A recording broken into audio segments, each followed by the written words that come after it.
Ang walang kapantay na martial god, unang yugto. Kabanata 2006, Holy Dynasty Prince. Nang imulat ni Linfang ang kanyang mga mata, kumikinang ang mga ito. Nakaupo pa rin siya sa trono, nanginginig ang stage sa paligid niya. Ang trono at ang yugto ng labanan ay dahan-daang naging malinaw, at nawala sa kawalan. Ang mga miyembro ng Holy Spirit Dynasty ay namangha, lalo na ang mga matatanda na humahatak ng mahabang mukha. Kahit na walang sino man ang nakaluklok sa trono, maaari nilang gamitin ang Holy Way Stage para subukan ang kanilang mga inapo, gamit ang Battle Stage para makita kung gaano sila kagaling. Ito ay isang mahusay na tool, at ngayon ito ay nagkakalat at nawawala. Ang entablado ay gawa sa katawan ng santo, at ngayon ay hindi na siya babalik, kaya nawala din ito. Naiintindihan niyon ni Linfang. Ngayong nailipat na ng santo ang kanyang mga alaala kay Linfang, nawala na siya at hindi na babalik. Ano ang nakuha mo? Tanong ng isang matandang lalaki kay Linfang. Hindi siya galit na galit, alam lang nila na ang Holy Way Stage ay isang kayamanan na dating pag-aari ng kanilang mga ninuno. Ngunit ano ang nakuha o nakita ni Linfang nang maupo sa trono? Nakita ko ang banal ng Holy Spirit Dynasty mula noong unang panahon. Mahinahong sagot ni Linfang. Matalim ang tingin sa kanya ng malalakas na cultivator ng Holy Spirit Dynasty. Nakaramdam ng pressure si Linfang. Ano ang nakuha mo? Tanong muli ng lalaki. Ipinadala niya sa akin ng ilang alaala ng isang sinaunang labanan. Alam nila noon na babagsak na ang dinastiyang Chitian. Sabi ni Linfang. Nanatiling tahimik ang lahat. Tumingin ang matandang lalaki kay Linfang at napansin na kakaiba pa rin siyang kalmado. Pagkaraan ng mahabang panahon, sinabi niya. Ang dinastiyang banal na espiritu ay umiral ng napakatagal na panahon. Walang sino man ang hindi nakakaupo sa trono. Ang pinakanamumukod-tenging mga disipulo ng Holy Spirit Dynasty ay nakalapit na sa trono, isang hakbang lang ang layo, ngunit nabigo kahit na malapit na sila sa tagumpay. Kaya naman gusto naming makita kung may henyo sa Dark Knight region na maaaring magtagumpay. Wala kaming masyadong pag-asa, ito ay isang ideya lamang. At ngayon nagtagumpay ka, at hindi namin alam kung ano ang gagawin. Naiintindihan ko. Sabi ni Linfang, mahinahong tumanggo. Dati ay tinatawanan namin ito at sinasabi na kung may magtagumpay, sila ang magiging hari ng Holy Spirit Dynasty. Gayunpaman, ginawa mo ito, kung ano ang nakuha mo ay dapat na pag-aari natin. Ang malakas na cultivator ay nagpatuloy sa kalmado. Ang puso ni Mengqing ay tumitibok ng malakas. Naiintindihan niya ang kanilang opinyon, ngunit hindi nila maprotektahan ni Linfang ang kanilang sarili. Master, iyon na ang iyong huling desisyon. Tanong ni Linfang. Ang malakas na cultivator ay nanatiling tahimik sa loob ng ilang segundo, si Mengqing ay kinuyam ang kanyang mga kamao habang ang yelo ay lumitaw sa kanyang paligid. Ginawa mo ang hindi nagawa ng mga henyo ng aming dinastiya mula sa henerasyon hanggang sa henerasyon. Nakita mo ang aming ninuno. Kung pinatay ka namin at ninakaw ang mayroon ka, ito ay kawalang galang sa aming ninuno. At gumawa ka ng isang bagay na mahusay, ibig sabihin ay napakatalino mo. Ikaw ay tiyak na magiging isang walang katulad na cultivator. Nakawin ko man ang nakuha mo, hindi ito makakatulong sa amin na magkaroon ng hari. Pag-iisip ng lalaki. Ang ibang mga cultivator ng Holy Spirit Dynasty ay nakinig ng mahinahon. Walang nagpahayag ng kanilang opinyon. Napag-usapan na nila ito noon pa. Nakahinga ng maluwag si Mengqing. Sa makatuwid, sa palagay ko ay dapat naming ipagkaloob sa iyo ang titulo ng Holy Dynasty Prince. Hindi lang ka namin sasaktan, kundi susuportahan ka rin namin at tutulungan kang maging isang walang katulad na cultivator. Gayunpaman, kailangan mong aipangako sa akin ang isang bagay. Mahinang sabi ng lalaki. Anong bagay? Mahinahong tanong ni Linfang. Pipiliin ko ang pinakamaganda at pinakatanyag na babae ng Holy Spirit Dynasty at kakailanganin mong magkaroon ng mga anak sa kanya. Iiwan mo rin ang iyong mga anak na nakatira sa Holy Spirit Dynasty. Ipapasa mo rin sa iyong mga anak ang kaalamang nakuha mo ngayon. Kung gusto mong manatili sa isang relasyon sa babae o hindi ay hindi mahalaga. Kung gagawin mo ito ay mahusay, kung hindi, ito ay hindi mahalaga. Sabi ng matanda ng mahinahon. Nagalit si Linfang. Ito ay mahusay para sa Holy Spirit Dynasty, siya ay may talento kaya hindi nila nais na patayin siya, at kung siya ay magkakaroon ng mga anak sa kanilang mga kababaihan, ang mga natatanging kabataan ay lilito din sa kanilang dinastiya. Kailangan din niyang ihatid ang kanyang kaalaman sa kanila. Kahit na siya ay isang dayuhan, siya ay malapit na nakagapos sa dinastiya. Hinangaan ni Linfang ang malakas na cultivator para sa kanyang mapanghikayat na kakayahan. Nais pa niyang isakripisyo ang pagkabirhen ng isang namumukod-tanging at magandang babae para magkaroon ng angkan ng mga natatanging kabataan. Kumunat ang noo ni Linfang. Para sa kanya, hindi rin naman masama. Ito ay isang win-win proposition. Isang maganda at namumukod-tanging babae, na sinusuportahan ng Holy Spirit Dynasty, ang kanyang mga anak na lalaki ay magiging mga hari sa hinaharap ng Holy Spirit Dynasty. Parang perpekto ang lahat. Sumasang-ayon ako. Nagsalita si Mengqing sa sandaling iyon. Si Linfang ay namangha. Mengqing. Tumingin si Linfang sa magagandang mata ni Mengqing.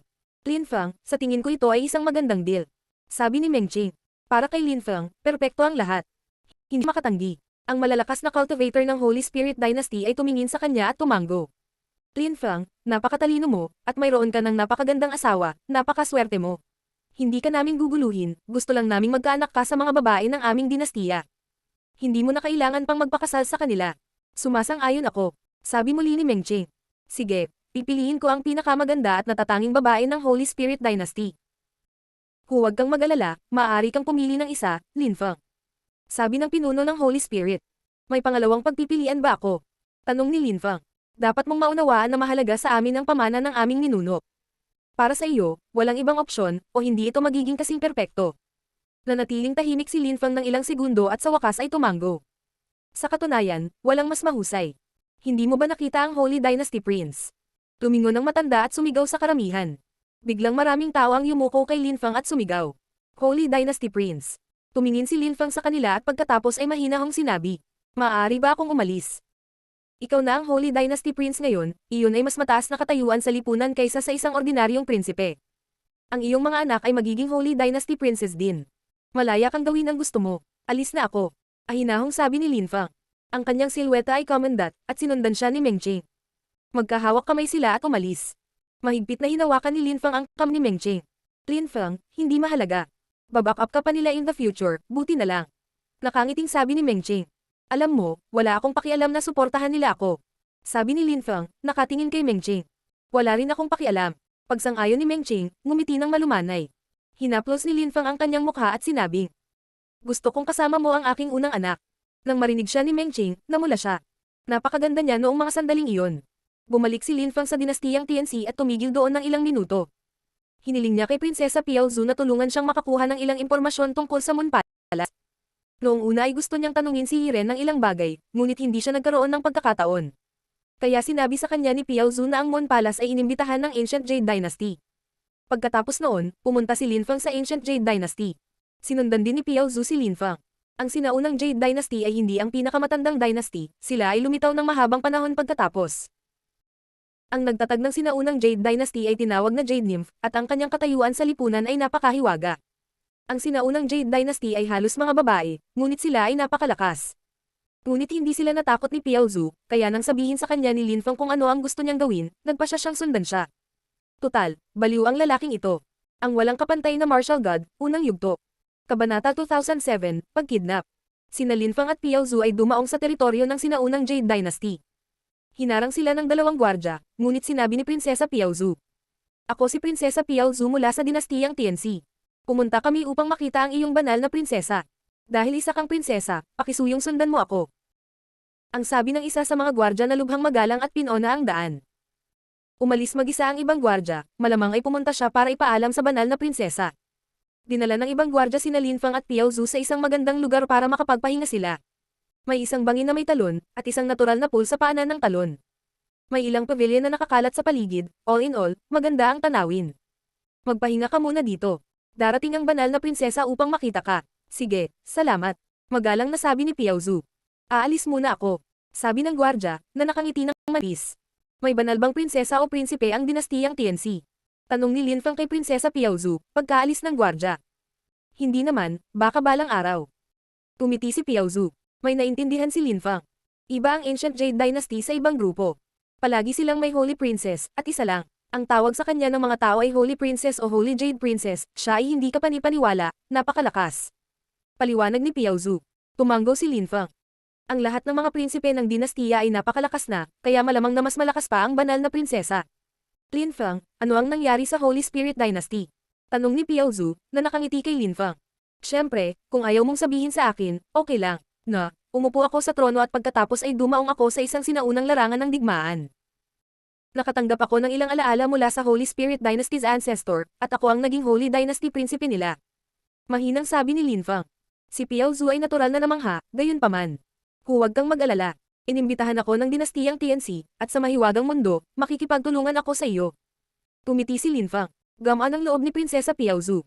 Namangha pa rin siya na si Lin Feng ay naging kanilang Holy Dynasty Prince, bagaman. Kung gusto ni Lin Feng na tulungan ang Holy Spirit Dynasty, wala siyang masasabi. Kung tutusin, siya na ang kanilang Holy Dynasty Prince ngayon. Prinsesa Piao Zhu, nandito ka, bakit hindi mo sinabi sa akin? Isang malumanay na boses ang pumasok. Tumingin si Lin Feng sa malayo at nakakita ng silweta. Marami pang taong dumarating, karamihan ay mula sa Moon Palace. Sina Yi Renlei at Qiu Yuzin ay kabilang sa kanila. Ang pinuno ng grupo ay mukhang isang celestial na nilalang, at napakaganda. Siya ang Holy Jade Princess.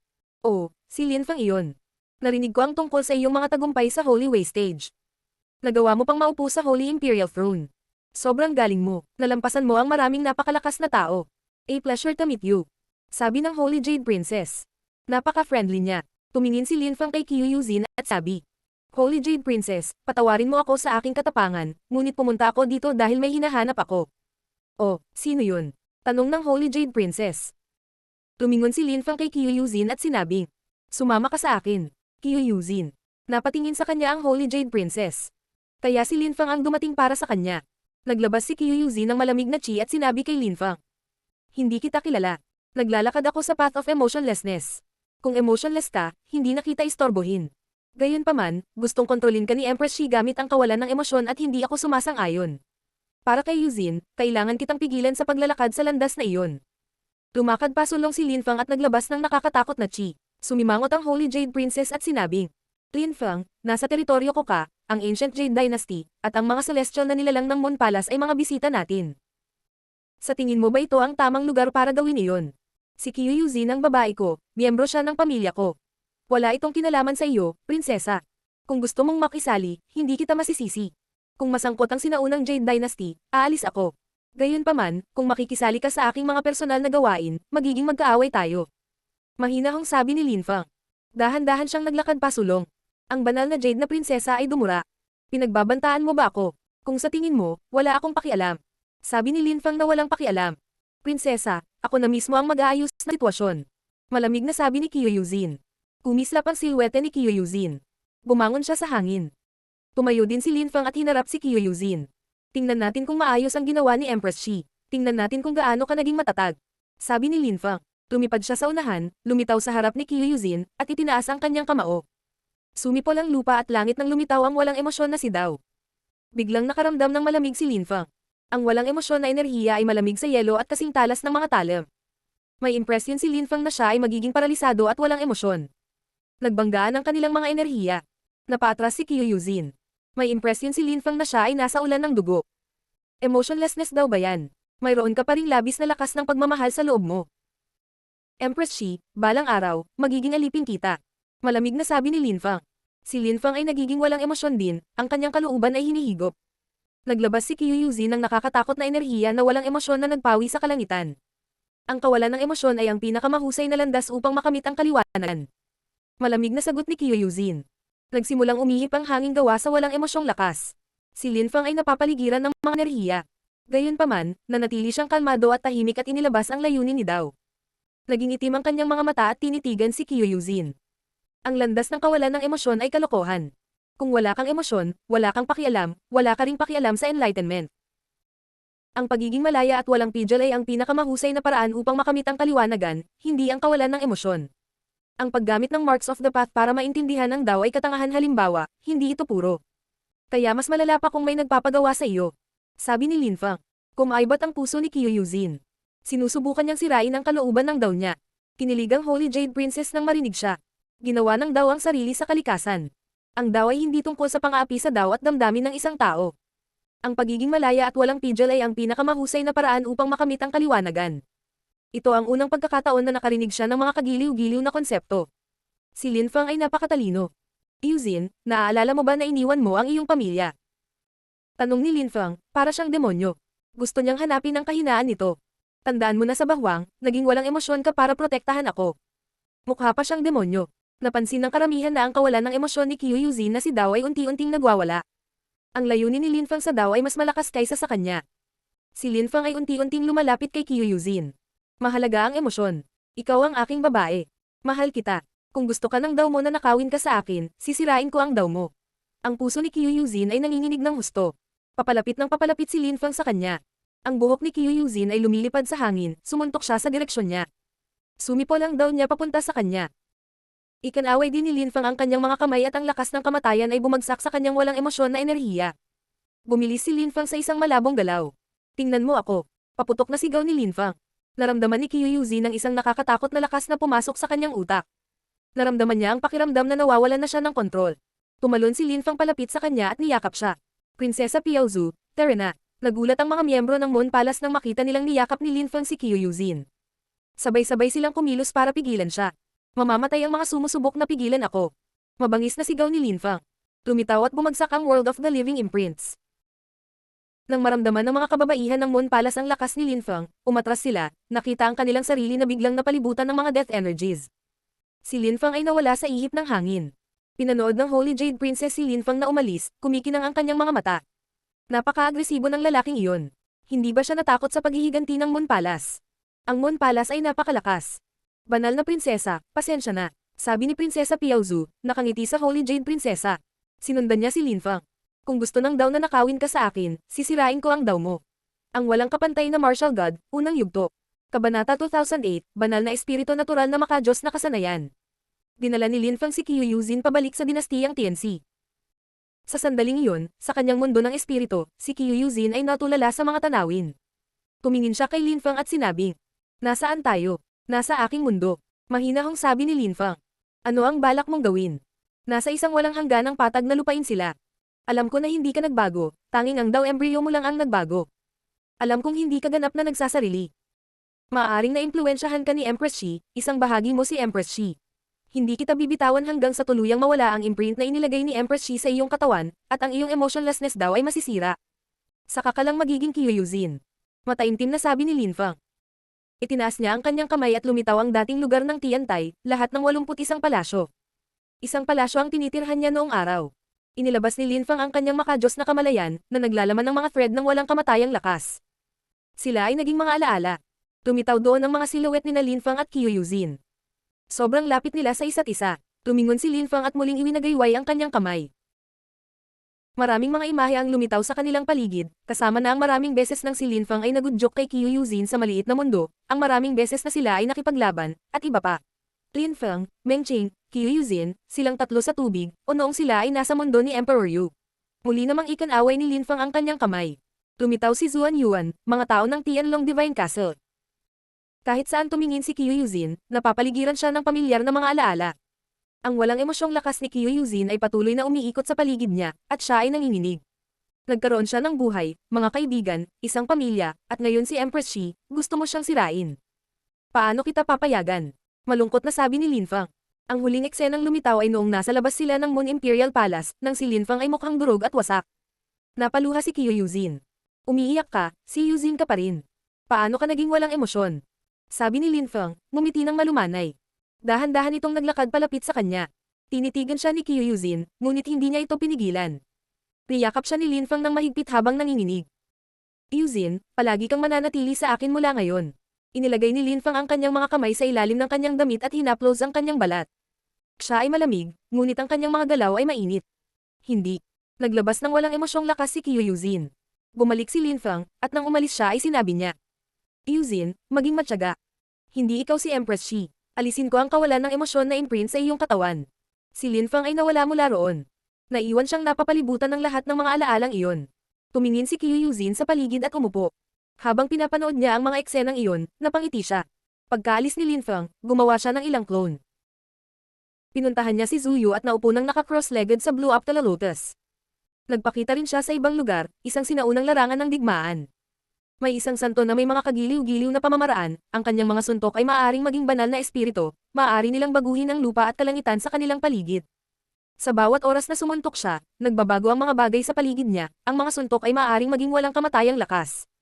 Iyon ba ay isang banal na espiritong likas na makadiyos na kasanayan? Maaari niyang baguhin ang kanyang kapaligiran ayon sa gusto niya, siya ay nasa perpektong pagsasanib sa lupa at langit, bulong ni Lin Feng. Ang Holy Spirit Natural Godly Skill ay nilikha ng Holy Spirit Dynasty's ancestor. Nilikha niya ito gamit ang kanyang dugo at isang napakasulong na pag-unawa sa paglilinang. Ang kanyang mga banal na espiritu ay may buhay. Siya condense sa kanila upang maglabas ng isang nakakatakot na lakas, pagnanakaw ng kapangyarihan ng lupa at langit upang paikliin ang lakas. Kapag lumakas ang kanyang lakas, nakontrol niya ang kanyang paligid at nakapatay ng mga tao. Nang ang mga cultivator ay nalampasan ng kamunduhan at nakamit ang kabanalan, sila ay nagkaroon ng perpektong pag-unawa sa kanilang sariling landas, at maaaring lumikha ng mga kasanayan, pamamaraan, spelling, at magsulat ng mga sinaunang kasulatan.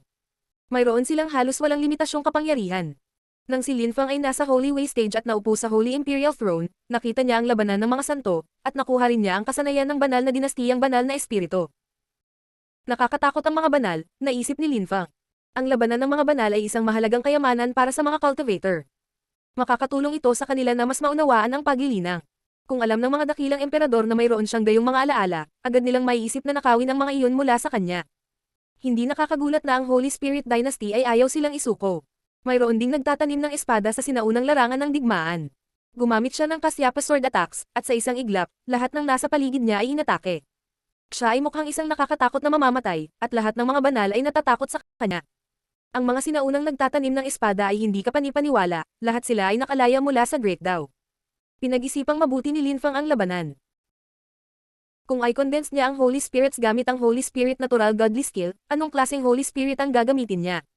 Ang ancestor of the Holy Spirit Dynasty ay mayroong 33,000 maliliit na banal na espiritu at 137 dakilang banal na espiritu, ang kanyang mga pag-atake ay kahanga-hanga. Kung mapapawi ko ang mga banal na espiritu gamit ang pagtatanim ng espada at iba't ibang uri ng cosmic energies, maaari akong magsagawa ng nakakatakot na pag-atake ng espada. Bulong ni Lin Fang. Noong siya ay isang Zun cultivator, maaari niyang i-condense ang ilang uri ng abstruse energies upang magsagawa ng nakakatakot na pag-atake ng espada. Gayunpaman, matapos masira ang Huangqi layer, naging mahirap na gawing maayos ang cosmic energies. Gamit ang Holy Spirit natural na makadiyos na kasanayan, marahil ito ay magiging posible. Gamit ang mga banal na espiritu, marahil ay magagawa niyang i-condense ang pagmumura, demonyo, at kamatayan ng mga banal na espiritu gamit ang kanyang Celestial Evolution Holy Scriptures. Sinimulan ni Lin Fang ang pagmumuni-muni sa pag-iisa at pagsasanay sa mga kasanayan at pamamaraan ng santo. Sa labas ng mundo, may mga hindi kapanipaniwalang bagay na nangyari. Maraming tao ang pumunta sa dinastiyang TNC upang labanan siya.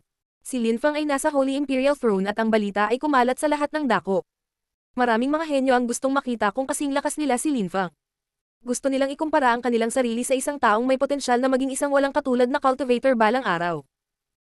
Kasabay nito, sa Holy Spirit Dynasty, may naghihintay sa isang magandang silid. Isang malakas na tagapagsaka ng Holy Spirit Dynasty ang nasa pintuan at nagsabi, "Ikaw ang pinakamagandang tao. Ikaw ay namumukuntangi. Ang iyong mga anak ay magiging napakatalino." Asar. Ungol ng isang malamig na boses mula sa loob niya. "Hindi naman kami nagkasundo sa ganoong bagay." "Mawala. Bakit ka nagkakaganyan?"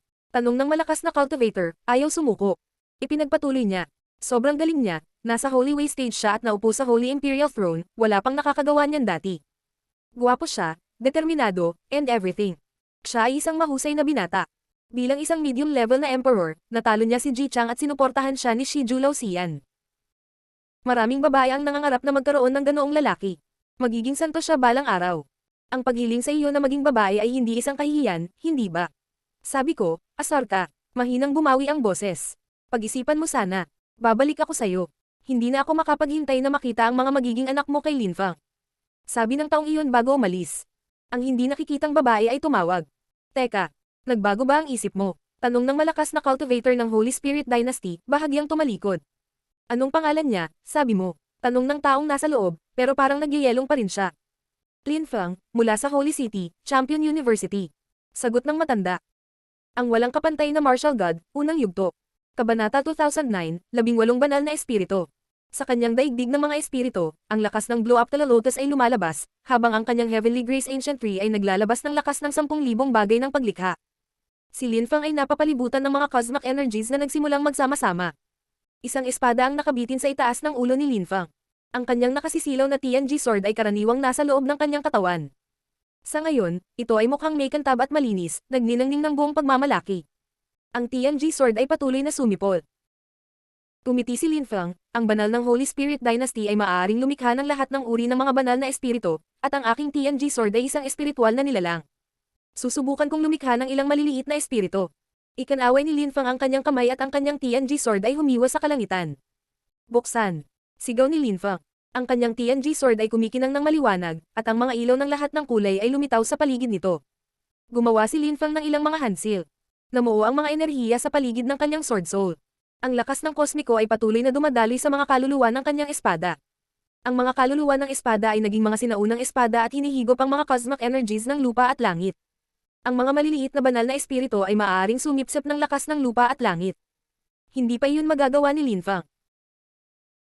Immortal, demonyo, kidlat, apoy, hangin, walang laman na espasyo, pagmumura, sumisipsip, soundwave, desolated, kamatayan, buhay, mula ngayon, hindi ka lang para sa espada, ikaw ay holy spiritual swords.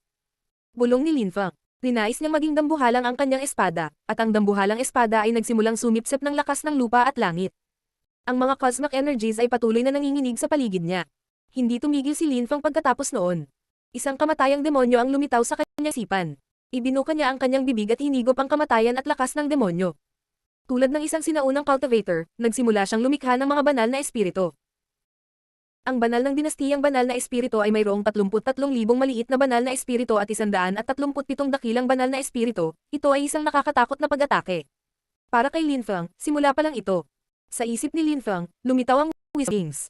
Akala Natha, Prelokevihaya, Kandali Vidyaraja, Yamantaka, Vajrayaksa. Lahat sila ay nasa harap ni Linfang at mukhang kahanga-hanga. Magagamit sila ni Linfang para gumawa ng 5 banal na espiritu. Matapos lumitaw ang espada at ang 5 hari, naglabas si Linfang ng nakakatakot na chi habang lumilipad siya at nagsimulang magkondensasyon ng mga espiritu. Ang mga nakakasilaw na ilaw ay natipon sa paligid niya nang siya ay naging transparent. Pagkaraan ng mahabang panahon, si Linfang ay napaliligiran ng mga anino, at ang kanyang mga espada ng banal na espiritu ay naging mga hugis tao. Apoy, mga lilang kidlat, nakasisilaw na gintong mga ilaw, walang laman na espasyo ng mga banal na espiritu. 12 Holy Spirit Swords chi ang pumuno sa hangin. Mukha silang mga pasimulang banal na espiritu, buhay ngayon.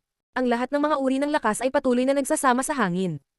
12 espada, 5 Wisdom Kings, isang kamatayang Diyos, iyon ang 18 banal na espiritu ni Linfang.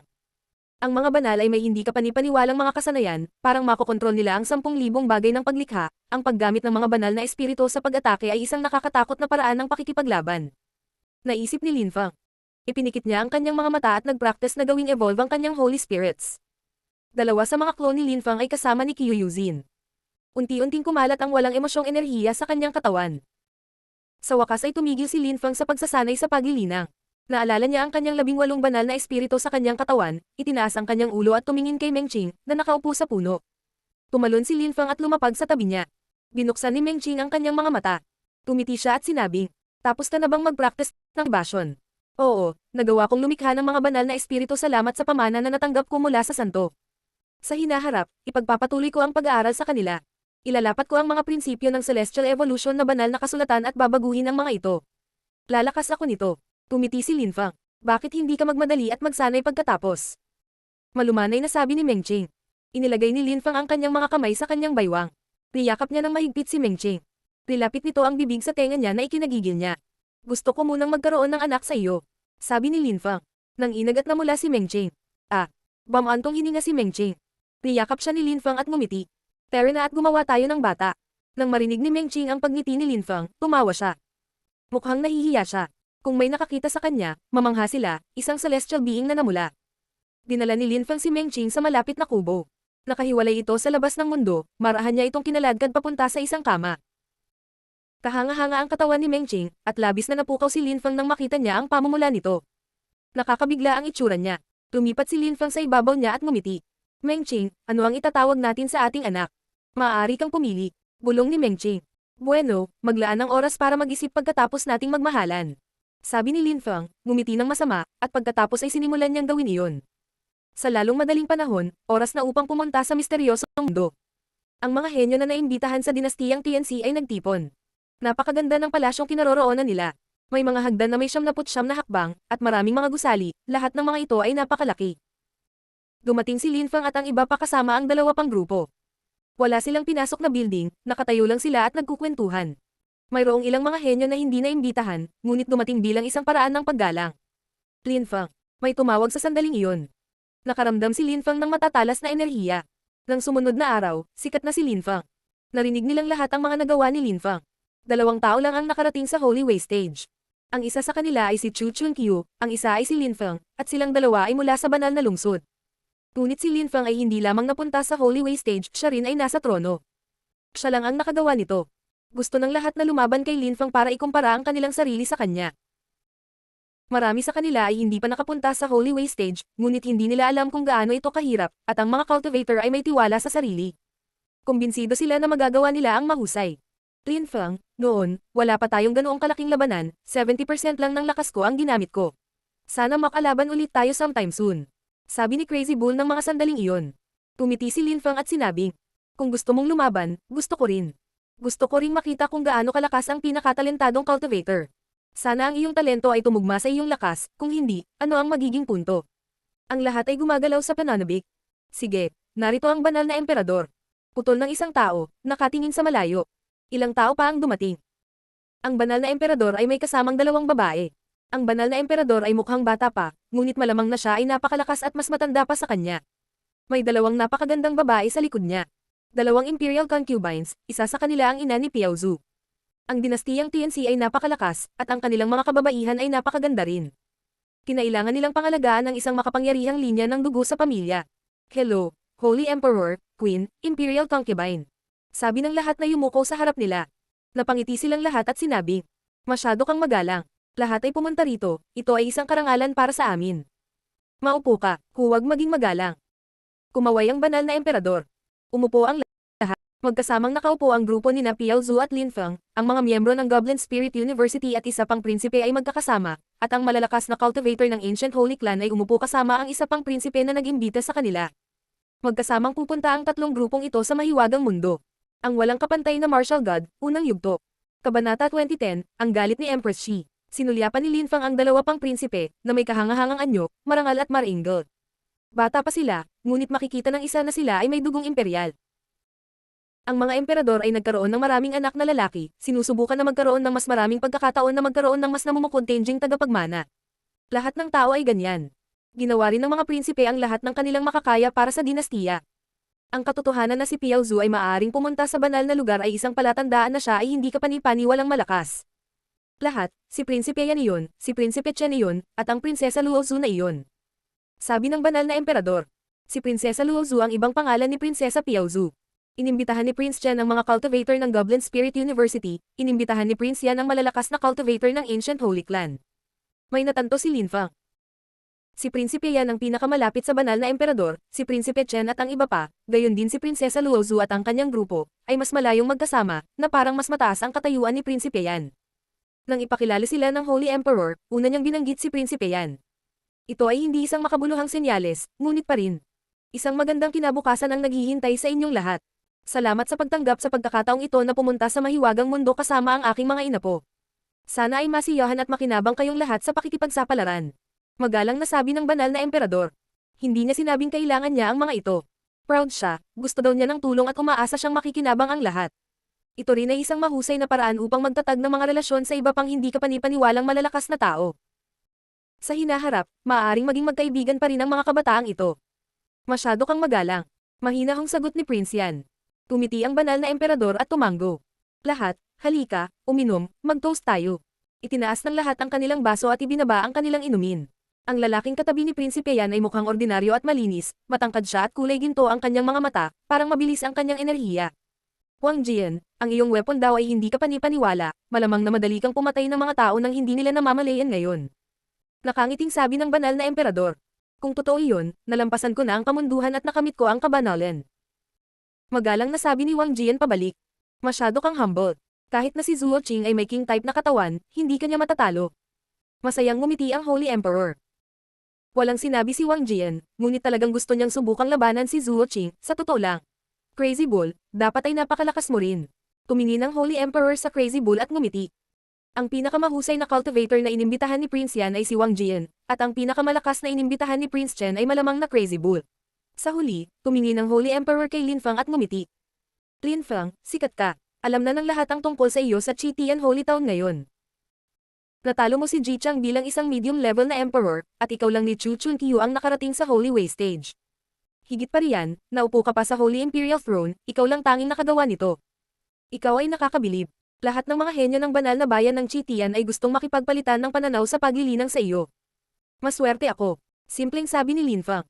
Nambobola ng banal na emperador ang tatlong henyo. Ang talento ay talento, hindi ka pinalad. Ang Holy Way Stage ay isang sinaunang bakas. Nagawa mong makuha ito. Ito ay nagpapatunay na ikaw ay napakatalentado. Siguradong malalampasan mo ako at ang maraming matatanda, magiging isang walang katulad na hari ka balang araw.